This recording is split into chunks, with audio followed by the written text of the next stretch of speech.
Irreverent, entertaining, cool.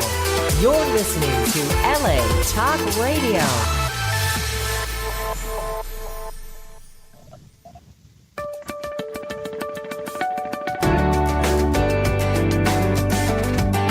You're listening to What Women Want with Judy Goss, only on LA Talk Radio.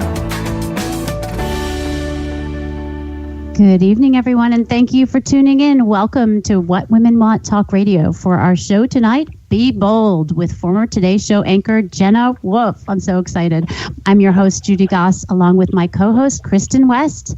I'm thrilled to have Jenna on the show tonight. She's going to dish about her story behind working at the Today Show for 8.5 years, the hot career she's now got, and how she's stayed her bold self through it all. I really admire the way she stands up for who she is. It really paves the way for all the rest of us, especially women, to stand up and be bold ourselves. Happy birthday to What Women Want, 3 years this month, and we thank all of our listeners out there for getting us to over 700,000 downloads so far. Love it. We enjoy every single show and really hope you do also. So if you want to listen to past shows, go to LA Talk Radio's website archives, latalkradio.com, or subscribe to us on iTunes or Google Play.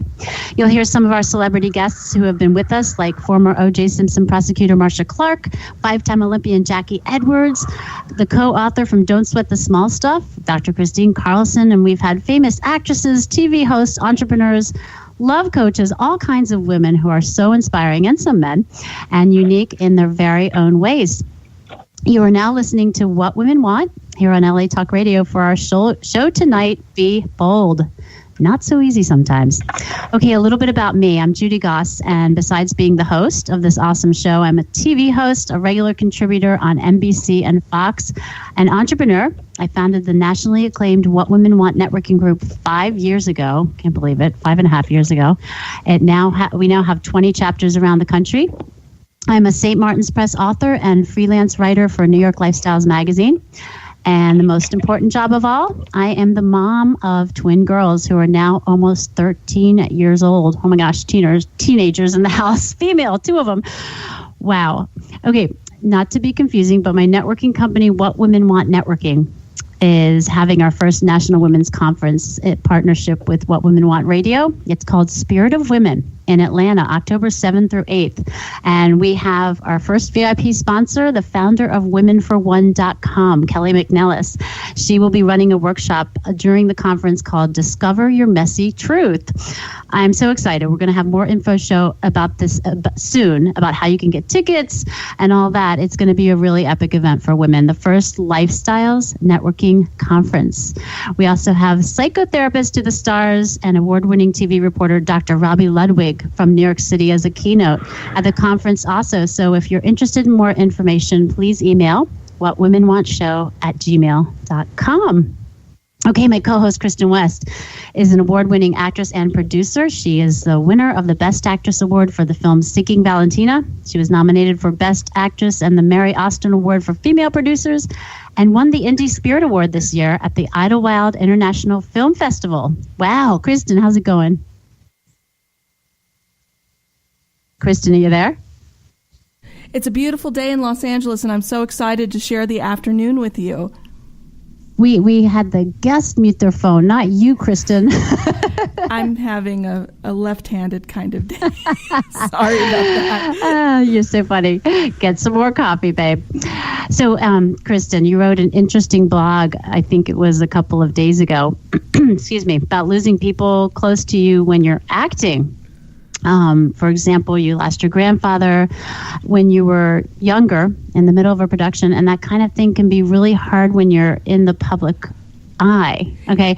And I'm sure Jenna Wolfe, our superstar guest that's coming on in just a minute, I'm sure she certainly has experienced public scrutiny, from her exit from the Today Show. Can you talk a little bit about that? It was very difficult for me to, at that time, I was actually a teenager. I was an older teenager at that time, but it was hard. It was hard for me to, as a young actor especially, to have the coping skills at that moment to know what was too much for me. And now that I've had a second person pass away in a time when I was actively working on a set, I was better prepared for it the second time around. And one thing being a working actor is that you don't always get the advice on how to deal with a death in the family while you're working, and I thought it was important to contribute to that dialogue on my blog. Yeah, no, and you were right. That happened to me. Actually, I was in the middle of a commercial, and actually, I was in the middle of a commercial, and I was flying to LA to film it, and it was like, my mom's on the phone saying that my dad is close to passing away, and it's such a conflict, when you're trying to do something like that on camera, because the camera picks up every single thing, which is what I love about the radio. We don't have to sit here and worry about all that. Right. But it's such a difficult thing when you're going through that. Okay, before we bring on Jenna, we have a special guest stopping by to talk about a really unique nonprofit event this week. It's on Thursday. It's going to be loaded with celebrities that will be attending, including you, my gorgeous Ms. Kristin West. And it's the St. Martin's Animal Rescue. Sky Valencia is the founder, and she's on the phone. Sky, tell us about your mission. Hey, we've got a major mission. We have been around since 1999, and we started our organization specifically to stop dog fighting. When we first started, it was to educate people in the inner city about spay and neutering, dog fighting, and just treating your animals kindly. And what it happened was we expanded because we would find animals in such a bad situation that if we called animal regulations, they would be euthanized because they were dogs that had tick strangling, dogs that were missing hair, dogs that were aggressive, and animals that were just so badly abused. So we started this sanctuary, and we were there for about 11 years. Unfortunately, we found a place that was high fire, so we had to deal with wildfires every summer and the distance. So this event at the Vanderpump's Pump Restaurant is going to be an incredible media event with celebrities to kind of promote our $1 campaign, because we feel that $1 everybody can do. Everybody has at least 4 quarters in their couch. And if everybody donates $1, we could probably get our sanctuary by June. So that's what the event's about. It's basically to raise, awareness, donations, and also educate the public about how horrible it is right now still for the animals in LA. We're not a no-kill city, and we need to get there. And we are one of those grassroots organizations that will take these down-and-out animals and find them great homes. Well, good for you. Now, where can people go to buy tickets or donate, or where's the central hub there? Well, if they want to come to the event, they can go to our Facebook website, which is SMAF, which stands for SMAF St. Martin's, and it's called Envision a World, because we envision a world where animals are not abused anymore, where they're being treated kindly. And right now, more than ever, we need to create environmental leaders of the future. We need to create environmental advocates of the future. And I think that's, should be our goal, because our environment is, in turmoil right now. So we're looking for, I'm into that. Exactly. So we have all these great kids. We just shot an amazing video with kids yesterday, with all these young kids that are, animal activists that are just trying to teach other kids to treat animals properly. And that's where we start. We have to do it that way, because kids love to learn from other kids. Such a great cause. Like charismatic kids that are, going to make a change for our future, because in 10 years from now, they're going to be leading. Excellent. Well, good for you. Congratulations, and good luck with the event on Thursday. I hear it's going to be a blast. Thank you so much. Absolutely. And please come. If you don't mind, check out our website, which is stmartinsrescue.org. And, join our club and just be part of this movement, because it's so important. All right. Thank you so much, Sky. stmartinsrescue.org. You hear that, everybody? You can go on there, donate $1. You can find those quarters. I can find them in the bottom of my purse. I know that for sure. Thank you so much, Sky. Okay. I am thrilled, honored, and just in awe of our guest tonight. She's truly amazing. Former Today Show host, national correspondent, and lifestyle and fitness expert Jenna Wolfe is currently hosting her own live-streamed show, The Jenna Wolfe Show. It airs daily across multiple platforms. She is also an author, certified personal trainer, and mom to 2 little girls, Harper and Quinn. Welcome to the show, Jenna. Hey, guys. How are you? Oh my gosh, we're great. Thank you so much for taking the time to come on the show. It's just such an honor to have you here. I admired you from the Today Show and really everything you're doing.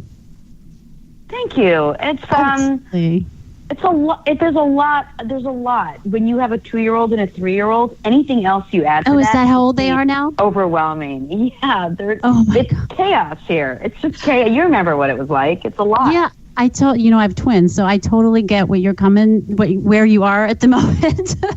And, but when I saw you on Dr. Robbie Ludwig's show, first of all, I want to thank her because she's the reason that, really you're here right now. And I saw you on her show. And you kind of just lay it all out there. And of course, your show that you live stream all over the place. I see you on Instagram and Facebook and popping up midday. And I just thought to myself, oh my gosh, I need to talk to this woman because you really do. It's all about being bold. And now that we're really kind of riding the wave of the whole women's movement and everything that's going on with that, I feel like you're such a role model for that. Thank you. I think that when I left the Today Show, I was nervous without having something solid in place that I had been used to for so many years that it was going to kind of throw me off. And all it did is really help me focus. I think when we have a lot thrown at you, you tend to find a way to prioritize and to focus. And I've almost become, if it's possible, more balanced since I left with so many different balls that I'm sort of juggling at the same time. And I'm enjoying it. I'm enjoying sort of the uncertainty of it all. And I know that's kind of odd to say, but, the Today Show is such a rigid, such an established, such a traditional entity that there's very little wiggle room for anything spontaneous or anything kind of thrown at you. And I did it for almost 10 years. So there's a part of it that's sort of nice not knowing what the next thing is that's coming around the bend. So some fun facts. You were born in Kingston, Jamaica. You are, in fact, American. I don't think there was any confusion to that. You were raised in Haiti for 15 years before moving to the U.S. What did your family do? So my dad had some leather button factories. They started in Puerto Rico, and then they moved to Jamaica, and then Haiti. And then when the political strife in Haiti was as bad as it was, we ended up moving in the middle of the school year up to Westchester, New York, right outside the city, which was difficult in and of itself. But so it was like leather manufacturing. And my dad was born and raised in Puerto Rico. And so was my mother. Yeah, so we had... Oh, really? Yeah. That's so funny. I knew there was something I liked about you. So besides that, you've flown with the Blue Angels at 700 miles per hour, judged Chef America, have helicopter snowboarded, flew a water jetpack, performed in an underwater mermaid show. I could go on and on. Worked out with Lester Holt. Do you ever miss all that? Oh, yeah. I mean, do I miss the fact that the Today Show was trying to kill me every single time I went out on air? Yes.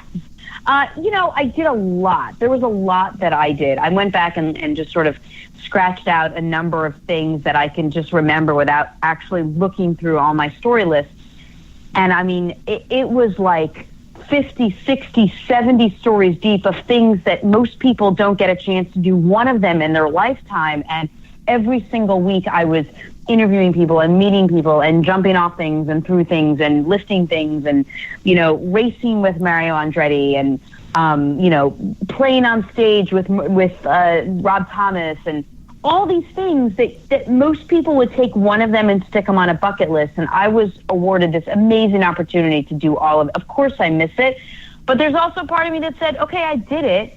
It was amazing. It was beyond my wildest imagination. And now it's time for me to find something else, create a new bucket list, if you will. I was just about to say, you must not have a bucket list.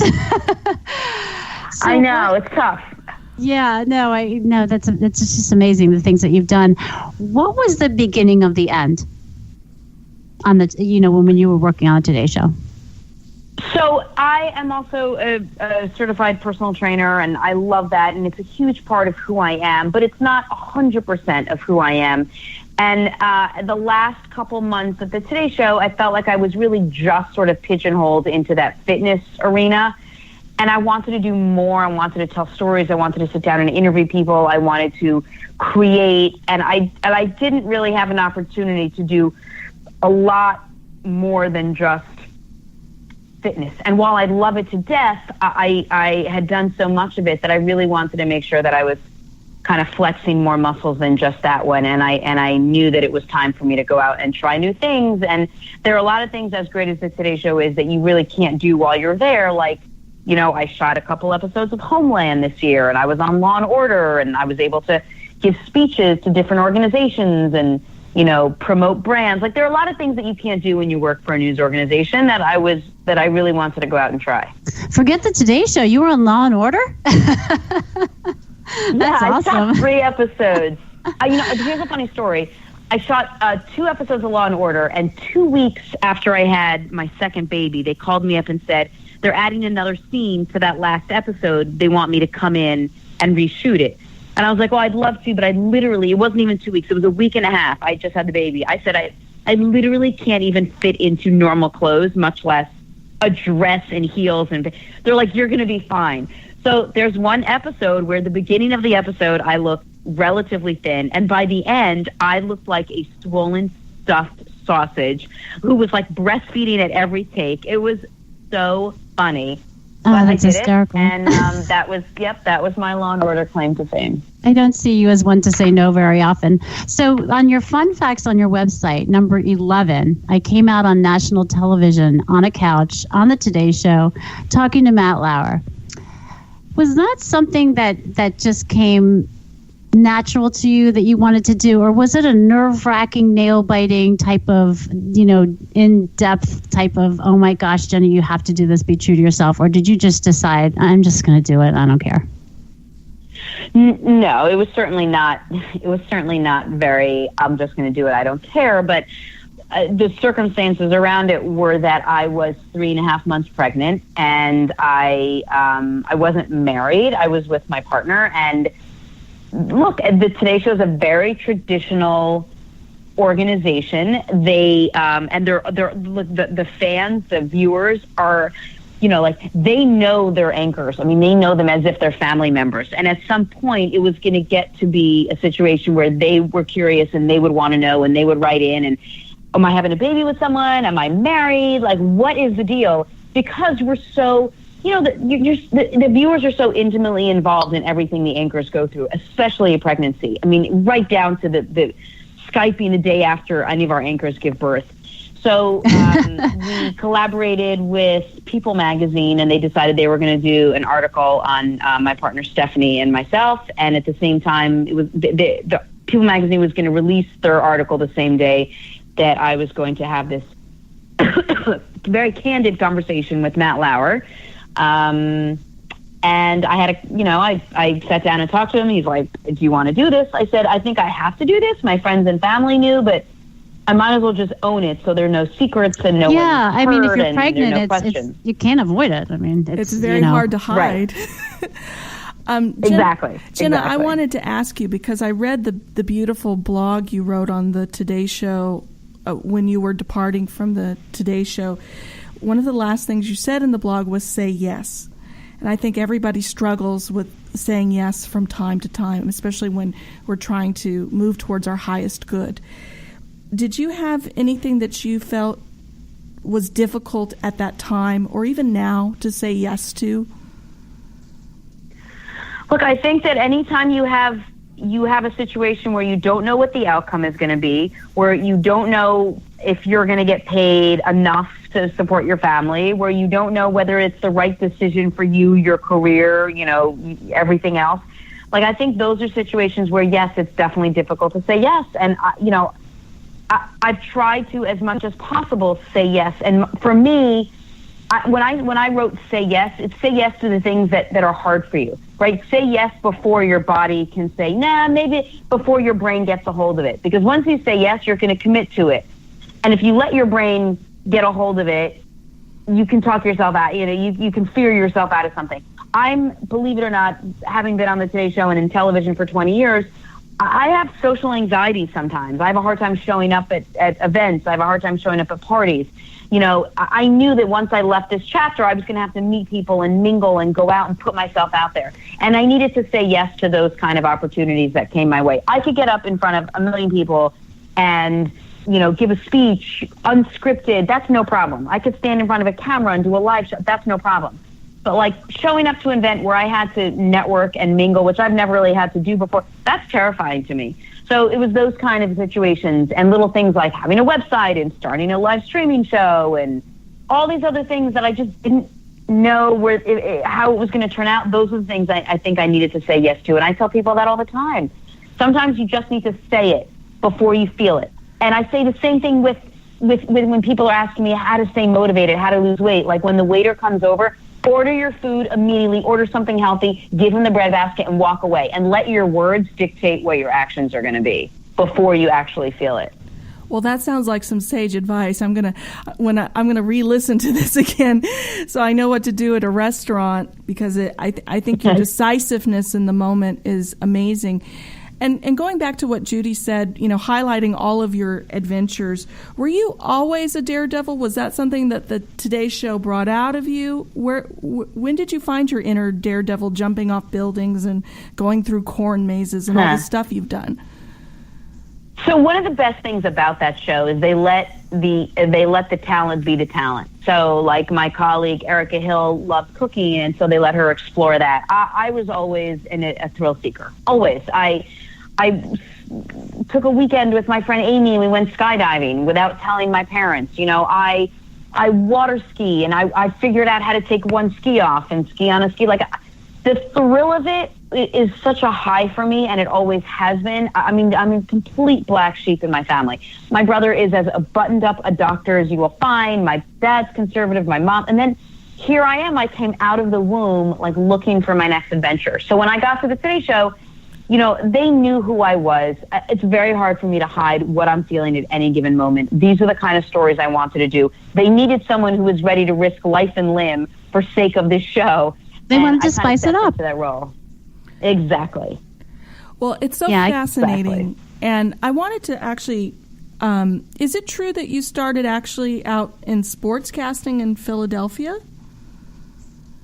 I was a sportscaster for 12 years before the Today Show called. I started in Binghamton, New York, and then I got a job up in Rochester, New York. Then I worked in Philly, and then I got hired in New York City, both at the MSG, the Madison Square Garden Network, and at ABC in New York. So I worked at a couple different affiliates. But, yeah, I was a sportscaster for 12 years and then made the switch over to news at the Today Show. As a woman, was that difficult for you to be in what's generally thought of as a male province at that time? Has it evolved in any way? What are your thoughts on that?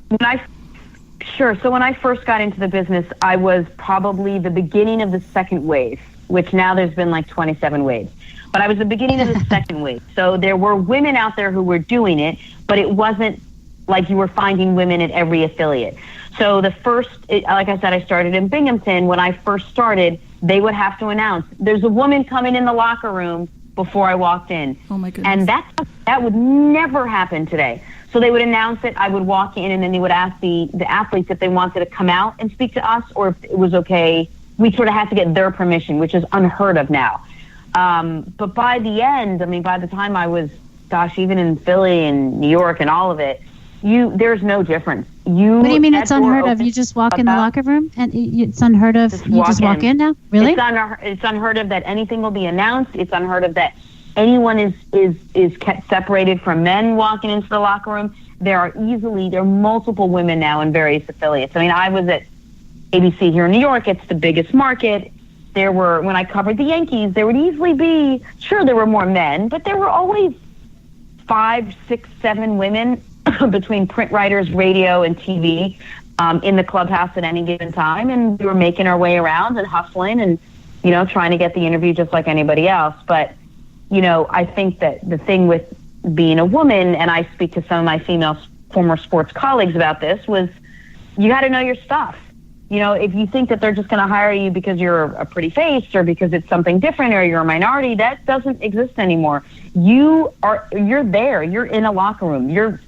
you have a microphone in an athlete's face and you have to ask them a real question, a question that actually means something. You have to understand. You have to follow the game.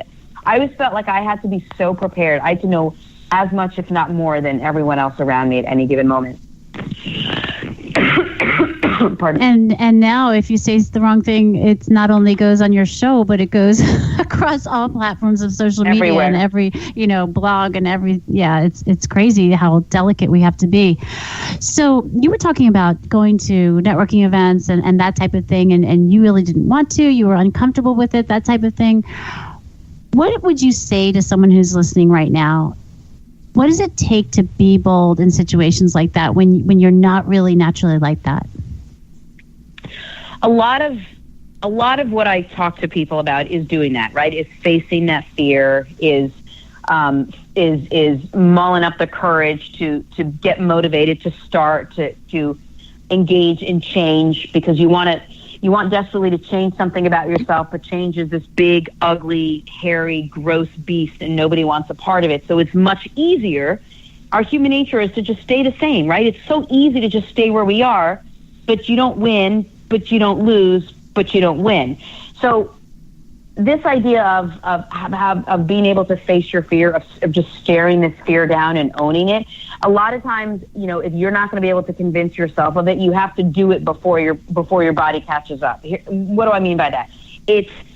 So here's a perfect example. I was at an event last night, huge gala for a charity called Wellness in the Schools that I was hosting. Nobody was really paying attention. There were like 500 people there. Everybody was mulling about. They said, Jenna, get up on stage. Well, it wasn't let right. Jenna do it. I didn't want to do it. Yeah, let Jenna do it. There was like a mild moment of trepidation where I thought to myself, nobody's going to listen to me. I don't want to do this. And then I stopped and I took a deep breath and I said, okay, let me either say the words or make the physical gesture to go first, and my body will follow suit because it has no choice. So I said to my legs, I was like, just go. Just walk up stage. Everything will follow. And I walked on stage. And at that point, you have no choice, right? You're there. You make it happen. You do it. Just like I told you before at a restaurant, right? How do you get motivated? Order the grilled chicken and the steamed veggies and then tell the waiter to leave. And then if you wanted the lasagna or the pasta or whatever it is, it's too late. You've already ordered it. Your words sort of dictate it, just like your actions sometimes will sort of dictate. Your mind and your heart are always going to be the last to climb on board. So use something physical or use something verbal to wrap your head around it first, and then everything will kind of follow suit. It sounds like a lot of like muckety-muck. Try it sometime. The next time you're afraid of something, whatever it is, if it's walking into a room that's dark, if it's spending the night in a haunted house. Yes. Force yourself to do it. Force yourself to walk in and then see how your body reacts to it. And so you're talking about the voices in our head, and this comes a lot full circle on the show of, really talking to yourself in a positive thinking kind of manner and really encouraging yourself to do it. Kristin, do you get the jitters whenever you go because you're behind the camera, a lot of the time and not necessarily in front of a live audience? Do you have issues with that as well? Well, working this soundboard sometimes scares me a lot. We're training Kristin to be a sound engineer. Yes, certainly. No, all the time, especially in the first few scenes of a movie, the first few hours you're on a set and you really haven't been working at it for days and you're still trying to inhabit that character for the first time. It can be really nerve-wracking. But what about in front of live audiences? Live audiences. I love live you don't audiences. seem to be very bashful in your pictures, at least. It doesn't look like you are. I may have some liquid courage there. Live audiences are interesting. I love live audiences. But there's always that element of chaos, but I've learned to make friends with it. And I think that's making friends with your fear. I don't know how you feel about that, Jenna, but I've learned to sometimes make friends with my fear and acknowledge that they're there. It's there. It lives there. It's going to be there, but try and give it a big ol' hug when I can. I mean, sure. In theory, that sounds amazing. I would love to hug all my fears. But, I mean, my fears are a little irrational. Like, we talk about this on my show all the time. Like, what are your 3 biggest fears? So my 3 biggest fears, some of them are ridiculous. Swimming in the ocean at night, I hate. It's so dumb. Just don't go in the ocean at night and then you don't have to worry about it. But yet somehow it's still a fear.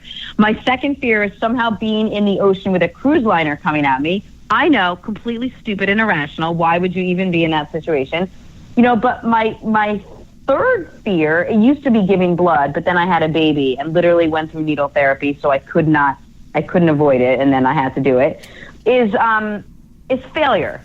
And it's this all-encompassing sort of tough to tackle, where do you even begin? But once I left the Today Show, that became a fear I never had before. What if I don't make it? What if I fail? And anything from taking a class, if I'm not, I feel like I have to be the best in any, exercise class, to what if I fail in life now because I don't have any kind of safety net? And that's one that I sort of grapple with every day. And I think it's healthy for us all to have a few fears.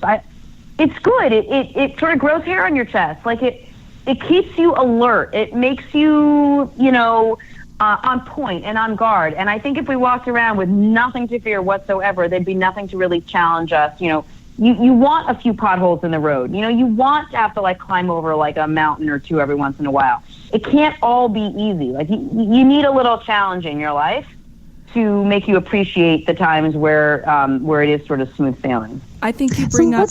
Let's talk about your show. I want to know what you talk about on your show. What's the focus? What kind of people you have on there, because I've seen it. Sure. I love it. It's very real. It's raw, and it's just everyone kind of sits down and just tells it like it is. But what kind of people? Yeah. So the demographic of the people that we reach are really my Today Show audience. A lot of them sort of came over to watch, and people have a certain reaction to me because of the way I was and the way I approached television, and I'm sort of in your face and I'm big and I'm bold, and you either love me and you want more of me, or enough is enough and you want less of me. So for the people that wanted more of me, it's a really good opportunity for them to ask all their questions. I talk about absolutely everything. I talk about the good, the bad, and the ugliness of everything we do. The fear I had with leaving the Today Show, my true coming out story I once told. I talk about, being happy and not. Did you know you were gay early on in life? Were you really young when you knew you were gay? I came out when I was 29, so I always enjoyed hanging out with certain people, like a girl on my volleyball team, and there was this girl in high school I liked, but I didn't know what that meant.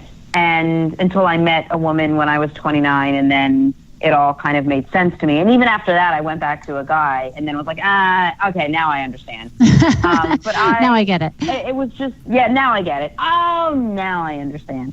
So I didn't always know, but I guess if you look back at all the signs, it was kind of obvious.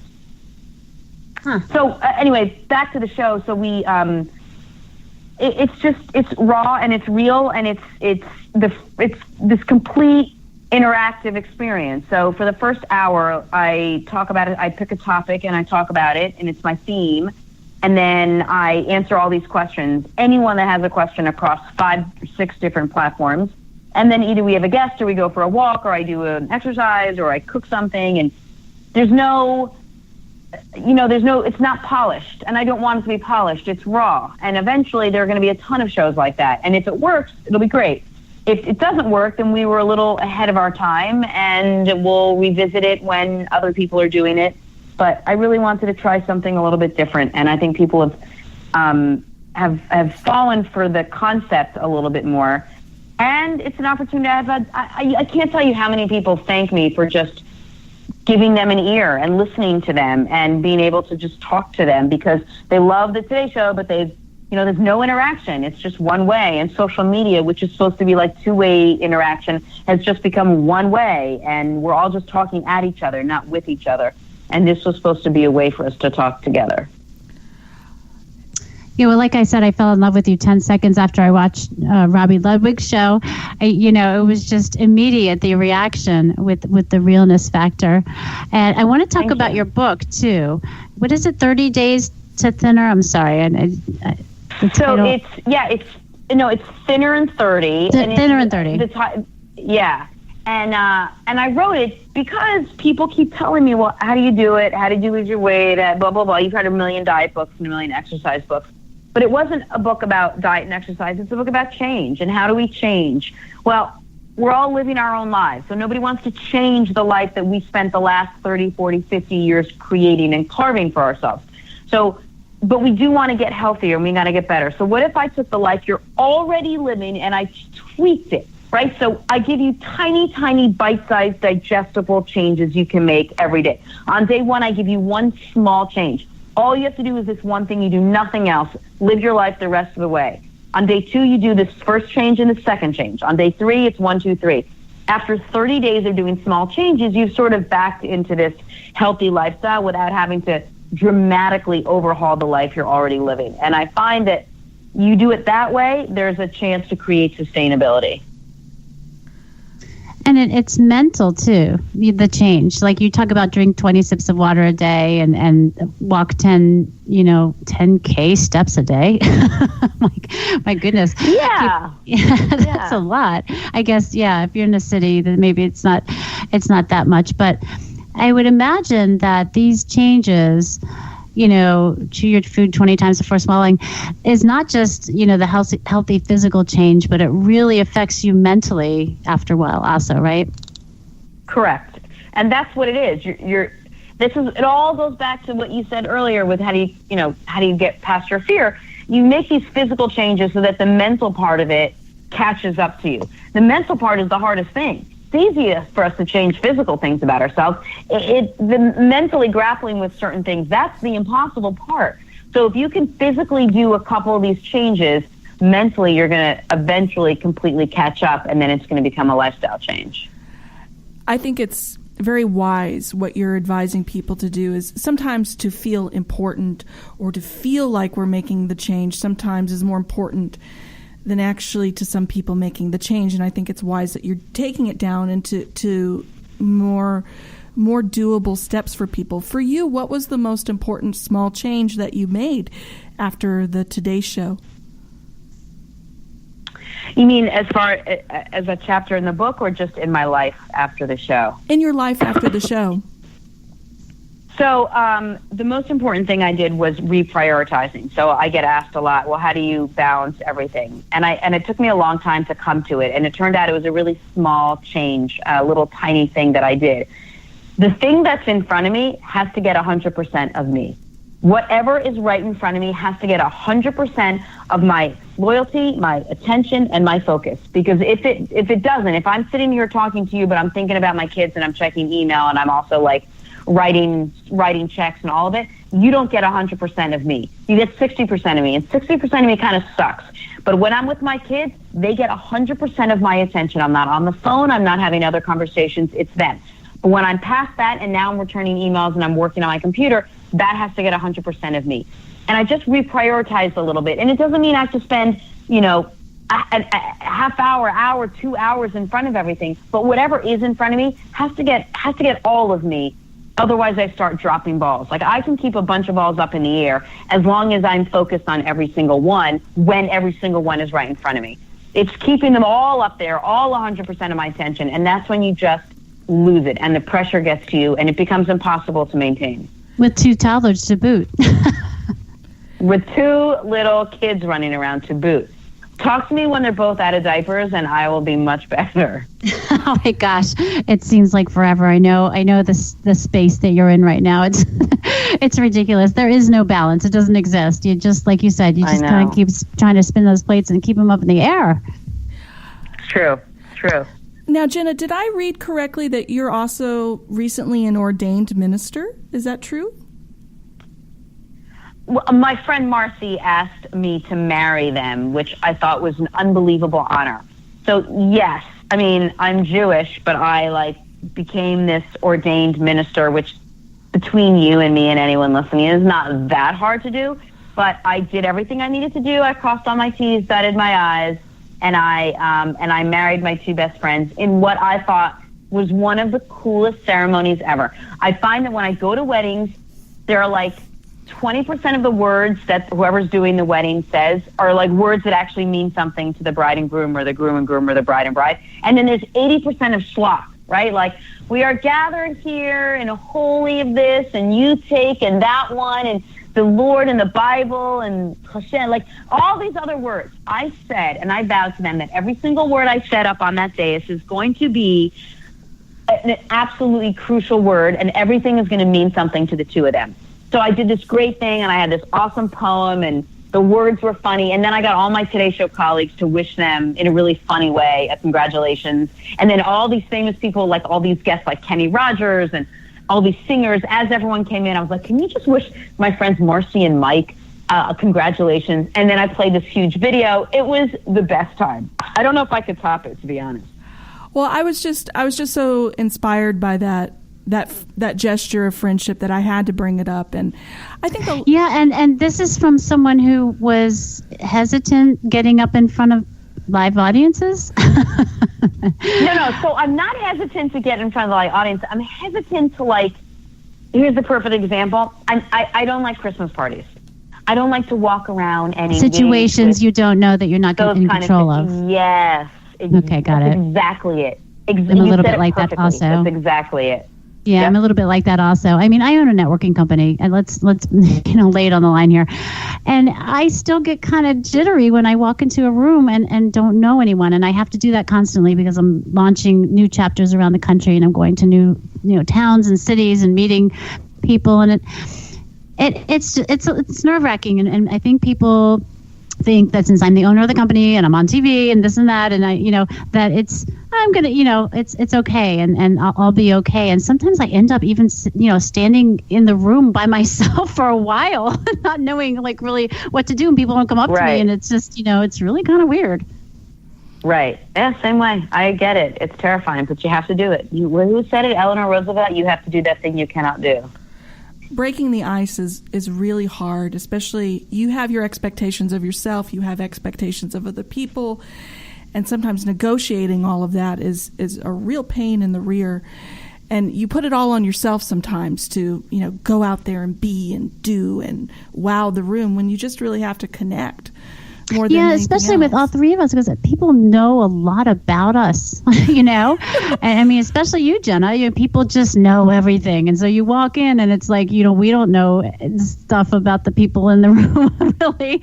And then they, we just kind of lay everything out there. I know it's when people say, oh, I think I know your name from somewhere. And I'm a serial social media poster. That's probably where, it's like, but everything I do is all open and out there. And it's a weird feeling. It is. I mean, I've been, like I said, I've been on TV for 20 years now, so I'm sort of, I get it. I'm used to that. The TV part, the big part, the national part, all that stuff is not bad for me. It's the smaller groups that cause a little bit of anxiety, but you do it.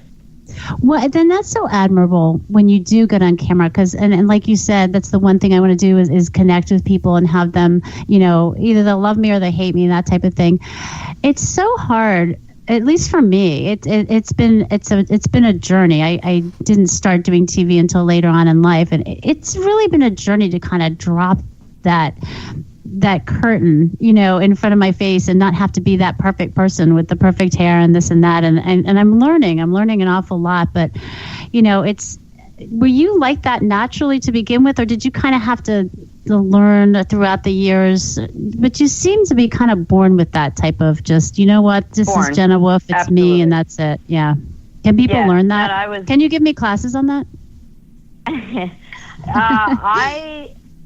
I don't know. I mean, I'm trying to think of the people that I work with at the Today Show, and they're all like that. We're all the same. We all feel very comfortable being loud and out there and, in front of people and in front of the camera and social and. Yeah, but you have an extra level of vigor there. You bring it to another level, and it's somewhere. It's a place where people can really. No, really, it's true. Really, really connect with you on another level. I mean, Matt Lauer is awesome, and all the hosts on the Today Show, but you really have a way of you're just like sparkling on there at the same time when you're just kind of just laying it all out there. It's terrific. It's really. Really lovely of you to say. It means a lot to me. Thank you very, very much. It's what I was trying to achieve all the time was just connection. And I wanted to be real. I'm the same exact person on air as I am off air, and I can't always say that about everyone that I meet, but I prided myself on that. So, yeah, you can certainly tell. Kristin, did you have anything else? I think the last question I have is, if there's someone who's stagnating in their career, too comfortable in their job, not living their life to the fullest, what singular piece of advice would you give them to shake things up and be a little bit more like you? So I always tell people this, right? This isn't dress rehearsal. This is your life, right? You don't get to practice for a couple years and then, muster up the energy and the courage to come out and make a change. And this is it. This is the show. You get one shot at all of it. One shot with your job, one shot with your life, one shot with your health. Like, every day that you wake up is a performance in this big show, not a dress rehearsal. If you want to waste all these years doing something that doesn't make you happy, you don't get those years back. You only get one run at this, right? From birth to death, you get one shot at this. You might as well make what seems like a long time, but really is a short period on this earth, the best chunk of time you possibly can. So you gotta wake up one day and say, it's got to happen today. It has to happen today. I have to do something today that's going to excite me. I have to do something today that's going to change me. My brother, he won't work out. I'm like, well, what are you waiting for? You're going to get bigger. What? You're not going to wake up one day when you're 50 and be like, okay, today's the day that I'm going to be thin starting tomorrow. It doesn't work that way. You got to make changes every single day, and you have to work towards something. So for people that are stuck in a rut or don't want to move or don't want to change, I get it. It's not easy. I promise you. Everybody goes through it. It's hard for everyone. So you might as well get on board, because the sooner you start, the sooner you're doing something, right? If you do nothing, nothing happens. If you change nothing, nothing ever changes. So you may as well try to do something so that you can make the most out of the time you have here. Well, that's some bold advice. Yeah, I feel like, you don't have to go leap, go to another country or do something really radical. I mean, just small steps. You take the first small step. Oh my God. And then that leads to another. Yes. Something small, take one class, take a meditation class, something that'll just change the way you think about something. Take a soul cycle class, go for a walk, say hello to 3 random people. Say, today I'm going to say hello to 3 people that I've never met before as they pass. Or just smile at them. Do something, anything. Yes, absolutely. Well, I think the advice that you've given us today and sharing the wisdom of your career and the choices that you've made has been profoundly exciting and emboldening. And I know I am so excited to have you on the show. And Judy was just beyond as well. So thank you so much. Oh, totally. We're just so thrilled to have you here, Jenna, and just for you taking the time to do this. Really, really, we're so grateful. It was lovely to meet both of you. So thank you for having me. We're so thrilled again. And can you tell us where we find you? You have a website, jennawolfe.com. Is there anywhere else that we connect with you online? Facebook Live, of course. Well, sure. So on Facebook, Twitter, Instagram, Periscope, YouTube, I do this show every day. Just tune into any of those platforms from 11 to 2. And you'll see me. I mean, there I'm at. And you can also email me. I'm very approachable and I'm very accessible.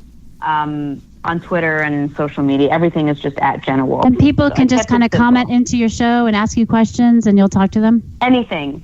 I literally answer any question from any single person that writes in. I will not get off the air until I've answered every last question every single day. It's my commitment to you, and your commitment is to watch me. So we have a nice relationship. That is impressive. Good for you. Well, congratulations on all your successes, your daughters, everything that you're doing. I mean, you're just a terrific role model for women and men really out there. Thank you. And thanks for having me. This was great. It was a lot of fun. Well, obviously, we feel a little bolder now that we've had the amazing opportunity to speak with Jenna. And next week, please join us for Coaching Through Chaos's Dr. Colleen Mullen and Jennifer Longmore two-time international best-selling author who's founded Soul Journeys. They both will be here to talk about utilizing our mind to bring out our ultimate potential. It's all here on LA Talk Radio, or go to whatwomenwantradio.com for more information. Thank you, everyone, for listening, and have a wonderful night. Good night.